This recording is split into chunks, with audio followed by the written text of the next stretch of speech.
My brother and I have always been close, even as adults. Before he got married, we would spend our weekends together. But as the years passed after his marriage, things changed. One day, when I assumed he was living happily, I received a shocking message from him. I'm being accused of an affair I know nothing about, and they're demanding compensation in divorce court. It seemed my earnest brother was being sued by his wife. Immediately, I rushed to his house. My name is Ava, a 31-year-old woman and lawyer. After graduating from law school, I began working at a prominent firm. The journey to where I am today was challenging, but I've managed to build a busy and fulfilling career. Despite my hectic schedule, I make time for my unique hobby, gaming. My brother Samuel, 5 years my senior, shares my love for gaming. He supported me during college and the bar exam, and we've remained close. As I established my career and continued enjoying games with Samuel, our gaming sessions became less frequent after his marriage last year. Then, one quiet weekend, Samuel called. "Hey, do you have a moment? I need some advice." This was unusual, as reliable Samuel rarely sought guidance. Surprised, I listened closely. "Recently, my wife has been acting strangely," he confided.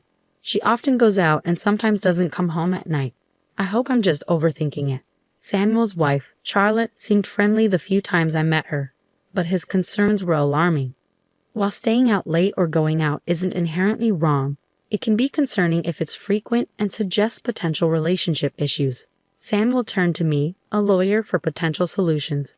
However, without solid evidence, there wasn't much I could do from a legal standpoint. Involving a lawyer at this stage might escalate the situation without proof against his wife. "I understand your worry," I told him. "But without more information, it's hard to say. She could just be out having fun. If you're seriously concerned, our firm works with a detective agency. I can introduce you to them." Though there wasn't much I could do directly, I offered to connect him with a detective if he felt the need. "A detective, huh?" Samuel considered. "That could work. I'm swamped with work, so I can't investigate it myself." "I'll think it over," Samuel responded, sounding uncertain. Despite his hesitation, I sent the detective agency's information to his computer. "Let me know if you decide to hire them. I'll make the necessary arrangements," I assured him. "Thanks," Samuel replied with a sigh before ending the call. His demeanor seemed noticeably more somber, indicating the situation was more serious than I initially thought. Days turned into weeks, and Samuel neither contacted the detective nor reached out to me. I wondered whether he was too busy or if things had settled down with Charlotte. Eventually, I decided to check in with him. "Samuel, how are things? Any updates on the situation with Charlotte? It doesn't seem like you've reached out to the detective." I hoped Samuel's worries were unfounded, but from his tone, it was clear that things hadn't improved. "It's not resolved," he admitted gloomily. "I considered hiring the detective, but Charlotte handles our finances, including my salary. I can't afford the fees." Samuel spoke in a somber tone, feeling helpless as he described his ongoing anxiety due to Charlotte's behavior. "I understand hiring a detective can be expensive," I said. Samuel's allowance would barely cover the investigation fees. Hearing his disheartened voice weighed heavily on me. "All right, let me see what I can do to help you." "Don't worry, Samuel. I owe you for everything you've done for me." I thought of this as a chance to repay my brother and ease his burden. I asked Samuel to hang tight and ended the call. A few weeks later, I stumbled upon some disturbing information about Charlotte. Before I could share it with Samuel, he called me, sounding more frantic than ever. "Is everything okay?" I asked, bracing myself for what Samuel would reveal next. "Charlotte is threatening to sue me for alimony based on false allegations of infidelity. She has a lawyer demanding compensation for the divorce, and they're threatening legal action if I don't pay." It sounded like Samuel had been caught off guard by Charlotte and her lawyer's unexpected demands. He explained that he had called me secretly during a break from their intense discussion. Hearing this, I was at a loss for words. I knew Samuel wasn't the type of person to cheat. He wouldn't even know how to begin. That's why he insisted the accusations were fabricated. Charlotte was attempting to claim compensation in their divorce based on a false story of Samuel's infidelity. Samuel is a genuinely kind-hearted person, always treating everyone with respect. In my line of work, I often encounter victims of scams and frauds, so I worried about Samuel being too trusting. However, I never thought the deception would come from his own spouse. "So what's the situation? I pressed Samuel. What is the other side saying? Samuel isn't having an affair, so this claim seems implausible. Given that Samuel could be interrupted at any moment, I needed to gather as much information as I could in the short time we had. Samuel then explained that someone had taken a photo of him during a business meeting with a female colleague, and now they were using it as evidence of an affair. Both of them were professionally dressed, and the setting was businesslike. It was clear the image was being manipulated to suggest infidelity. There were several aspects of the situation that seemed suspicious, especially the strategy of the opposing lawyer. A lawyer is expected to act professionally and prioritize their client's interests. If there was genuine infidelity, the lawyer would work to minimize the compensation amount in the divorce. If the client was the victim, their job would be to maximize the compensation. Demanding compensation based on such weak evidence struck me as questionable. If the lawyer had any legal training, their approach in making such unreasonable demands was troubling. Accepting such baseless requests as a family would set a dangerous precedent for future wild claims. I couldn't sit idly by. Samuel, I'm on my way over now. Don't respond to anything they say until I get there. Just stay put and wait for me. I decided to intervene as Samuel's lawyer and confront Charlotte and her lawyer directly. Switching from my casual clothes to professional attire, I quickly put on my suit and prepared myself for work mode. I called a taxi and hurried to Samuel's house as fast as possible. Upon arrival, I took a moment to collect myself before ringing the doorbell. Samuel answered, welcoming me inside. In the living room, I found Charlotte seated next to an unfamiliar man, presumably her attorney. Both of them looked surprised to see me. Sister-in-law, it's been a while. I greeted Charlotte politely before introducing myself to the man beside her. Nice to meet you. I'm Ava, an attorney, and I'm here to represent Samuel. Both Charlotte and her attorney reacted with shock. Ava, a lawyer? You're joking, right? Charlotte mumbled, exchanging a quick glance with her attorney. Her astonishment was understandable since she had no idea I practiced law. In the past, people had sought free consultations from me, which sometimes caused trouble. To avoid such situations, I kept my profession private, sharing it only with close friends and family, including Samuel. He respected my decision and never mentioned my job to Charlotte, which likely explained her surprise at my sudden involvement.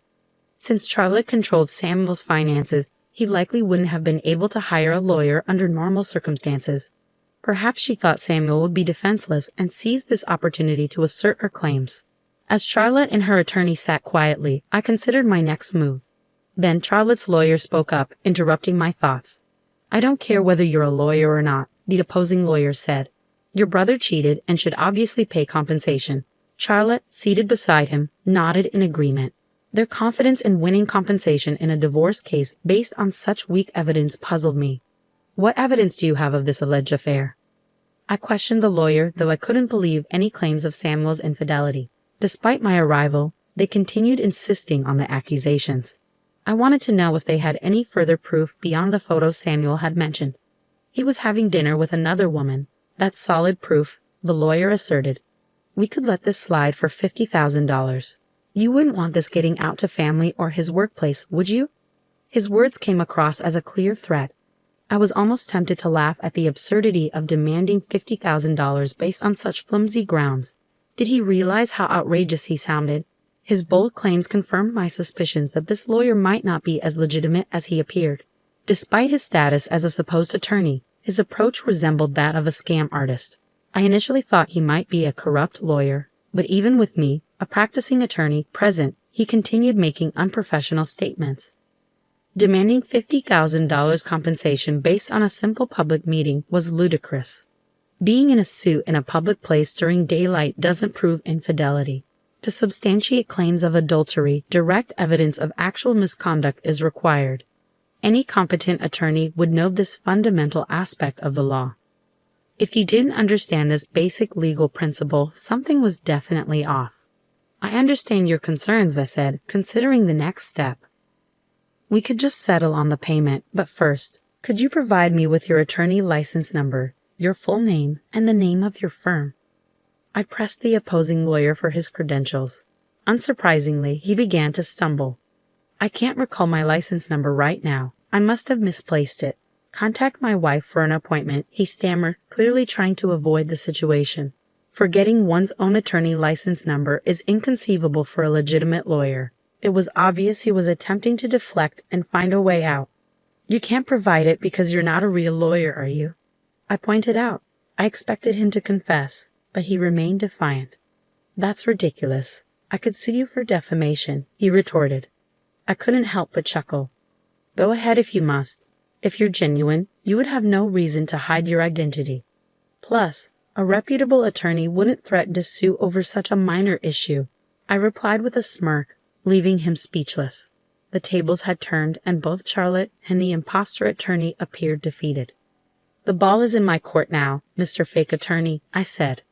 Aren't you actually Logan, my sister-in-law's former classmate? You work in sales, don't you?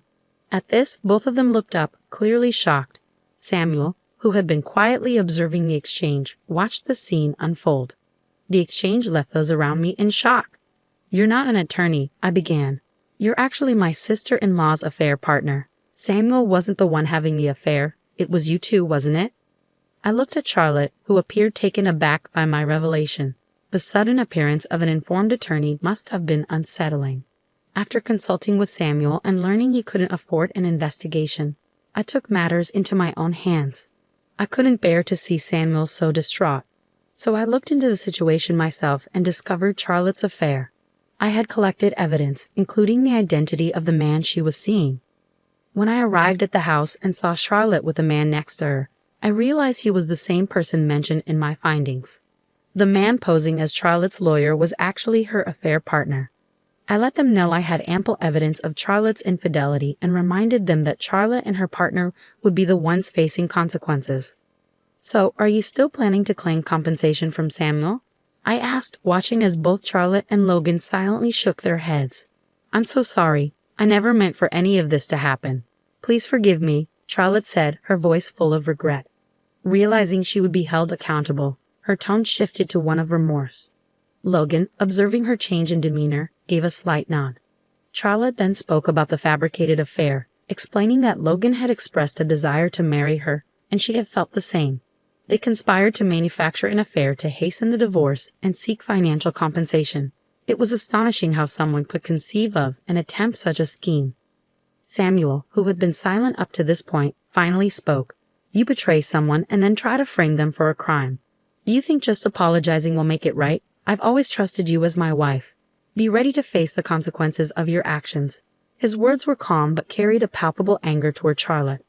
I added, you may not realize it, but pretending to be a lawyer without a license is a serious crime.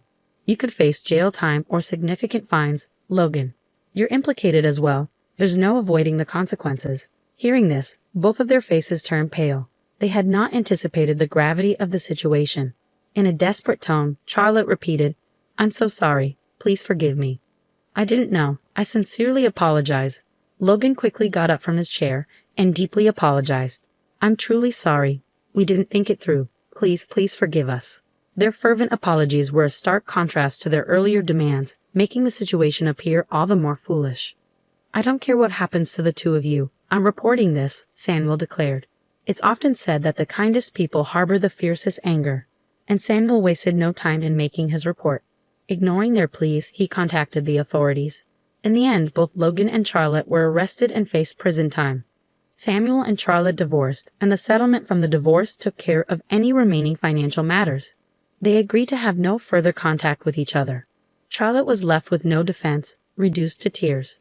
They had tried to benefit by deceiving and falsely accusing others, only to face the consequences of their actions. Regret now was too little, too late, but one could only hope they would learn from their mistakes. After the divorce, Samuel seemed to regain his old spirit. Since getting married, Samuel had put aside online gaming, but now he began enjoying it again together. After the divorce, Samuel moved out of the room he shared with Charlotte and started fresh in a new place. This allowed him to shift his feelings and embark on a new chapter.